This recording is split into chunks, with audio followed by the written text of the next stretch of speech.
ಆತ್ಮೀಯರೇ ಎಲ್ಲರಿಗೂ ನಮಸ್ಕಾರಗಳು. 2025ರ ವಾರ್ಷಿಕ ಪರೀಕ್ಷೆಗೆ ಸಂಬಂಧಿಸಿದಂತೆ ಈ ಒಂದು ಇವ್ಯಾಲ್ಯುವೇಟರ್ ರಿಜಿಸ್ಟ್ರೇಷನ್ ಪೋರ್ಟಲನ್ನು ಓಪನ್ ಮಾಡಲಾಗಿದೆ.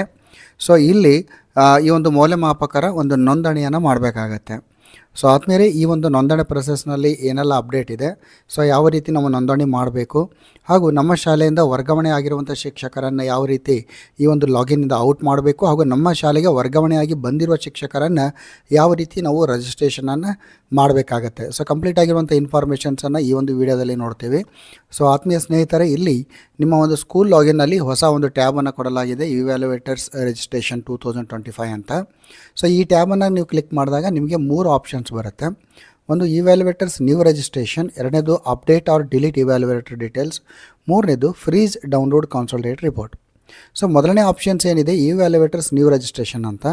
So evaluators new registration form ಯಾವಾಗ ಬರುತ್ತೆ ಅಂದರೆ, ನಮ್ಮ ಶಾಲೆಗೆ ಹೊಸ ಶಿಕ್ಷಕರ ನೇಮಕಾತಿಯಾದಾಗ, ನಮ್ಮ ಶಾಲೆಗೆ ಟ್ರಾನ್ಸ್ಫರ್ ಆಗಿ ಹೊಸ ಶಿಕ್ಷಕರು ನಮ್ಮ ವರ್ಗಾವಣೆಯಾಗಿ ಬಂದಾಗ, ಸೊ ಅಥವಾ ಒಬ್ಬ ಶಿಕ್ಷಕರು ಪ್ರಮೋಷನ್ ಆಗಿ ಹೈಸ್ಕೂಲ್ಗೆ ಬಂದಾಗ ಪ್ರಥಮ ಬಾರಿಗೆ ನೀವು ಇವ್ಯಾಲ್ಯುವೇಟರ್ ರಿಜಿಸ್ಟ್ರೇಷನ್ನ ಮಾಡಬೇಕಾದಾಗ, ಸೊ ಇಂಥ ಸಂದರ್ಭಗಳಲ್ಲಿ ನಾವು ಈ ರಿಜಿಸ್ಟ್ರೇಷನ್ ಮೊದಲನೇ ಆಪ್ಷನ್ಸನ್ನು ನಾವು ಬಳಸಬೇಕು. ಸೊ ಎಕ್ಸಾಂಪಲಾಗಿ ನಮ್ಮ ಶಾಲೆಗೆ ಒಬ್ಬ ಶಿಕ್ಷಕರು ವರ್ಗಾವಣೆಯಾಗಿ ಬಂದಿದ್ದಾರೆ ಅಂದರೆ ಆ ಶಿಕ್ಷಕರನ್ನು ನಾವು ಈ ಫಾರ್ಮನ್ನು ಬಳಸಿಕೊಂಡು ರಿಜಿಸ್ಟ್ರೇಷನ್ ಮಾಡ್ಬೋದು. ಸೊ ಇಲ್ಲಿ ಏನಾಗುತ್ತೆ, ಏನೆಲ್ಲ ಮಾಹಿತಿಯನ್ನು ಫಿಲ್ಲಪ್ ಮಾಡಬೇಕು ಅಂದರೆ, name of the teacher, mobile ನಂಬರ್ನ ಎಂಟ್ರಿ ಮಾಡಬೇಕು, ಡೆಸಿಗ್ನೇಷನ್ ಎಂಟ್ರಿ ಮಾಡಬೇಕು, ಅಲ್ಲಿ head master, wise principal, assistant master ಅಂತ ಇದೆ, KJD ನಂಬರ್ನ ಎಂಟ್ರಿ ಮಾಡಿ as in HRMS, date of birth, date of entry into high school cadre ಅಂದರೆ ಈಗ ಹೈಸ್ಕೂಲಾಗಿ ನೇರ ನೇಮಕಾತಿ ಬಂದಿದ್ದರೆ ಜಾಯ್ನಿಂಗ್ ಡೇಟು ಮತ್ತು date of entry into high school cadre same ಆಗಿರುತ್ತೆ. ಇನ್ನು ಪ್ರಮೋಷನ್ ಆಗಿದ್ದರೆ ಪ್ರೈಮರಿಯಿಂದ ಹೈಸ್ಕೂಲ್ಗೆ ಯಾವ ಡೇಟಿಗೆ ಪ್ರಮೋಷನ್ ಆಗಿದ್ದಾರೆ ಆ ಡೇಟನ್ನು ಎಂಟ್ರಿ ಮಾಡಿ. ಆಮೇಲೆ ಇಷ್ಟು ಎಂಟ್ರಿ ಮಾಡಿದಾಗ ಇಲ್ಲಿ ಆಟೋಮೆಟಿಕ್ ಆಗಿ ಟೀಚಿಂಗ್ ಎಕ್ಸ್ಪೀರಿಯನ್ಸ್ ಇಯರ್ ಮತ್ತು ಮಂತ್ನಲ್ಲಿ ಬರ್ತದೆ. ಆಮೇಲೆ date of entry into present school, ಈ ಶಾಲೆಗೆ ಬಂದಿರುವಂಥ ಡೇಟು, ಫಿಸಿಕಲ್ ಕಂಡೀಷನ್ಸು, ಆಮೇಲೆ ಕ್ವಾಲಿಫಿಕೇಷನ್, ಜನರಲ್ ಅಂದಾಗ BA BSc ಈ ರೀತಿ MSc ಬರುತ್ತೆ. ಪ್ರೊಫೆಷ್ನಲ್ ಅಂತ ಬಂದಾಗ B.Ed ಮತ್ತು M.Ed ಬರುತ್ತೆ. ಇನ್ನು ಸಬ್ಜೆಕ್ಟ್ ಫಾರ್ ಇವ್ಯಾಲ್ಯುವೇಷನ್ ಅಂತ ಕ್ಲಿಕ್ ಮಾಡಿದಾಗ ನಿಮಗೆ first language, second language, third language, mathematics, science, social science, alternative subjects ಅಂತೆಲ್ಲ ಇದೆ. ಆಮೇಲೆ ನಿಮಗೆ medium of evaluation, subject for ಇವ್ಯಾಲ್ಯುವೇಷನಲ್ಲಿ ನಿಮಗೆ 2 ಆಪ್ಷನ್ಸ್ ಸಿಗುತ್ತೆ. ಇಲ್ಲಿ 2 ಆಪ್ಷನ್, ಸೈನ್ಸ್ ಅಂತ ನೀವು ಬಂದಾಗ ಇಲ್ಲಿ ನಿಮಗೆ science, physics and chemistry and biology 2 options ಈ ರೀತಿ ಇರುತ್ತೆ. ನಿಮಗೆ ಮೀಡಿಯಮ್ ಆಫ್ ಇವ್ಯಾಲ್ಯುವೇಷನ್ ಇದೆ. ಆಮೇಲೆ bank name, branch name, bank account number, ಆಮೇಲೆ ಮತ್ತೊಂದು ಸಲ ಅಕೌಂಟ್ ನಂಬರನ್ನು ಟೈಪ್ ಮಾಡಬೇಕು, ಕನ್ಫರ್ಮು, IFSC ಕೋಡ್ ಮಾಡಿ ನಾವು ಗೆಟ್ OTP ಅನ್ನಬೇಕು. ಸೊ ಗೆಟ್ OTP ಅಂದಾಗ ನಾವು ಇಲ್ಲೇನು ಮೊಬೈಲ್ ನಂಬರ್ನ ಎಂಟ್ರಿ ಮಾಡಿರ್ತೀವಿ ಆ ಮೊಬೈಲಿಗೆ ಒಂದು OTP ಬರುತ್ತೆ. ಆ OTPಯನ್ನು ಎಂಟ್ರಿ ಮಾಡಿ ನಾವೇನು ಮಾಡಬೇಕು, ರಿಜಿಸ್ಟ್ರೇಷನನ್ನು ಕಂಪ್ಲೀಟ್ ಮಾಡಬೇಕು. ಸರಿ, ಇದು ಇವ್ಯಾಲ್ಯುವೇಟರ್ ರಿಜಿಸ್ಟ್ರೇಷನ್ ಮೊದಲನೇ ಒಂದು ಹಂತ, ನ್ಯೂ ರಿಜಿಸ್ಟ್ರೇಷನ್. ಸೊ ನ್ಯೂ ರಿಜಿಸ್ಟ್ರೇಷನನ್ನು ಮಾಡುವಾಗ ಹೀಗೆ ನಾವು ಮಾಡಲಿಕ್ಕೆ ಸಾಧ್ಯ. ಸೊ ಎರಡನೇ ಆಪ್ಷನ್ಸ್ ಏನಿದೆ, update and delete evaluator details ಅಂತ ಇದೆ. So update and delete evaluator details ಅಂತ ಬಂದಾಗ, ಸೊ ಆತ್ಮೀಯ ಸ್ನೇಹಿತರೆ ತಾವಿಲ್ಲಿ ಗಮನಿಸ್ತಾ ಇದ್ದೀರಿ, ಈಗಾಗಲೇ ನಮ್ಮ ಶಾಲೆಯ ಲಾಗಿನ್ನಲ್ಲಿ ಇರುವಂಥ ಶಿಕ್ಷಕರ ಮಾಹಿತಿ.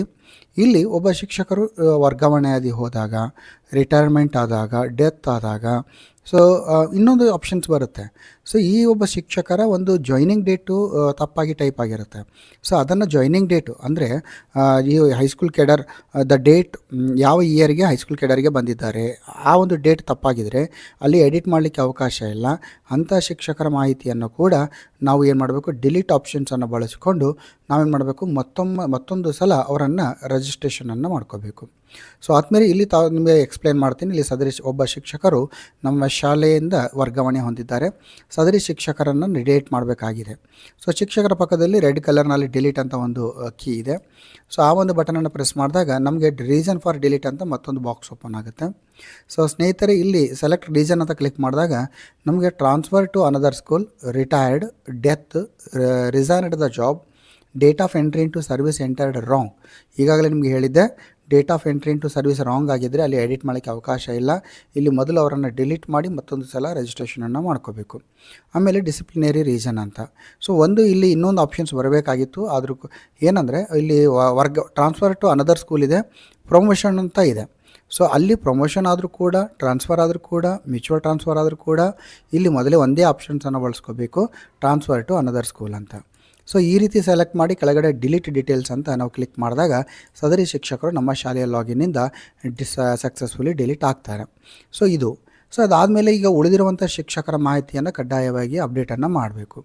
ಸೊ ಏನು ಅಪ್ಡೇಟ್ ಮಾಡಬೇಕು ಅಂದರೆ ಈ ಶಿಕ್ಷಕರ ಪಕ್ಕದಲ್ಲಿ ಆರೆಂಜ್ ಕಲರ್ನಲ್ಲಿ ಅಪ್ಡೇಟ್ ಎಂಬ ಒಂದು ಕೀ ಇದೆ. ಅದನ್ನು ಕ್ಲಿಕ್ ಮಾಡಿದಾಗ ನಮಗೆ ಈ ರೀತಿ ಮತ್ತೊಂದು update evaluator details form open ಆಗುತ್ತೆ. ಏನೆಲ್ಲ ಅಪ್ಡೇಟ್ ಮಾಡಲಿಕ್ಕೆ ಅವಕಾಶ ಇದೆ ಇಲ್ಲಿ ಅಂದರೆ ಟೀಚರ್ ನೇಮ್ ಇದೆ, ಮೊಬೈಲ್ ನಂಬರ್ನ ನೀವು ಅಪ್ಡೇಟ್ ಮಾಡಬೇಕು. ಬಹುತೇಕವಾಗಿ ಎಲ್ಲ ಒಂದು ಇವ್ಯಾಲ್ಯುವೇಟರ್ ಶಿಕ್ಷಕರ ಮೊಬೈಲ್ ನಂಬರು ಅಲ್ಲಿ ಇಲ್ಲ. ಆಮೇಲೆ ಈ ನೆಕ್ಸ್ಟ್ ಡೇಟ್ ಆಫ್ ಬರ್ತ್ನಲ್ಲಿ ಏನಾದರೂ ತಪ್ಪಾಗಿದ್ದರೆ ಅದನ್ನು ಸರಿ ಮಾಡಲಿಕ್ಕೆ ಸಾಧ್ಯ ಇದೆ. ಆಮೇಲೆ date of entry into present school ಅದನ್ನು ಎಡಿಟ್ ಮಾಡ್ಬೋದು.